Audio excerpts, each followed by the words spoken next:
మనం 2016, 17 సంవత్సరం నుంచి కూడా ఈ తేనెటీగల పెంపకం మీద రైతులకు నైపుణ్య శిక్షణ కార్యక్రమాలు ఇచ్చి వారికి ఈ యొక్క అవగాహన కార్యక్రమాలు నిర్వహించడం, ఈ నైపుణ్యంలో తేనెటీగలను ఏ విధంగా పెంచుకోవాలి, తేనెటీగంలో ఎటువంటి రకాలు పెంచుకోవాలని చూసినప్పుడు మనం ఈ యొక్క ఐరోపా తేనెటీగలు ఎపిస్ మెలిఫెరా రకం, అదేవిధంగా మన దేశవాళీ ఈగలు ఎపిసెరా రకాన్ని పెంచుకోవాలని ప్రోత్సహించడం జరిగింది.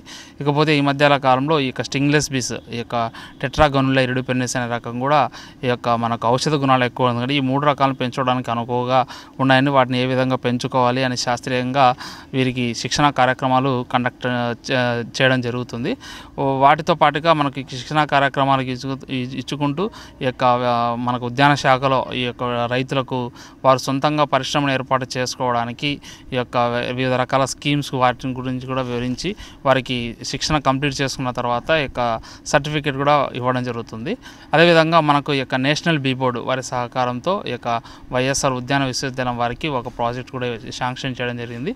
ఇందులో మనకు ముఖ్యంగా ఈ యొక్క హనీ ప్రాసెసింగ్ ప్లాంట్, అదేవిధంగా యొక్క తేనెటీగ పరిశ్రమలో మనం ముఖ్యంగా వాడుకున్నటువంటి కూమ్ ఫౌండేషన్ మిల్ అనేది కూడా ఏర్పాటు చేయడం జరుగుతుంది. ఆసక్తికరమైనటువంటి మనకు తేనెటీగ పెంపకదారులు ఈ యొక్క మనకు తేనెను ప్రాసెస్ చేసుకోవడానికి కూడా కిలో 15 రూపాయల చొప్పున ఇక్కడ ఛార్జెస్ చేయడం జరుగుతుంది. అదేవిధంగా ఈ మైనాన్ని కూడా మనకు వేస్ట్గా చేసుకోకుండా ఈ యొక్క సిఎఫ్ సీడ్స్ని ప్రిపేర్ చేసుకోవడానికి కిలో 125 రూపాయల చొప్పున తీసుకొని వారు మైనా పట్టలు కూడా వాడుకోవచ్చని చెప్పడం జరుగుతుంది. ఇకపోతే మనకు ముఖ్యంగా ఈ తేనెటీగలు అనేవి మనకు వివిధ రకాలలో పంటల్లో ముఖ్యంగా ఈ యొక్క పాలినేషన్ పర్పస్ అంటే పరపరా సంపర్కం చెప్పడానికి ఉపయోగపడుతుంది. అనేక రకమైన పంటలు ముఖ్యంగా మనకు వ్యవసాయ పంటలు చూసుకున్నట్టయితే నువ్వులు, ఆవాలు, ప్రొద్దుతిరుగుడు, ఇలా అన్ని రకాల ముఖ్యంగా ఉద్యాన పంటల్లో చూసుకుంటే అన్ని రకాల పంటలు కూడా మనం పెట్టుకోవడం జరుగుతుంది.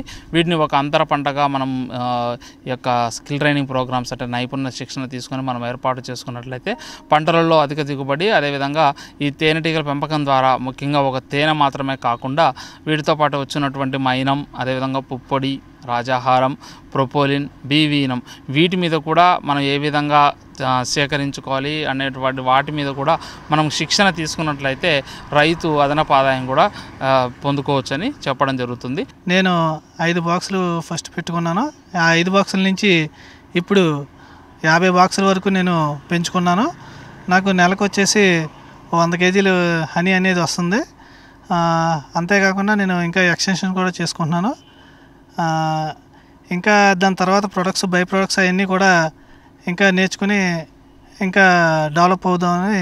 ఒకసారి పెట్టుబడి పెట్టుకుంటే తర్వాత నుంచి మనకు పెట్టుబడి కూడా చాలా తక్కువ అవుద్ది. ఒకసారి మనం ఫస్ట్ 50,000తో స్టార్ట్ చేసుకుంటే నెలకు వచ్చేసి 10,000 నుంచి ఆదాయం వస్తుంది. అలా ప్రతి నెలన్నరకే మనం బాక్సులు పెంచుకుంటూ దాన్ని డివిజన్ చేసుకుంటూ పెంచుకుంటూ వెళ్ళి మనం తేనెది అనేది కలెక్ట్ చేసుకోవచ్చు.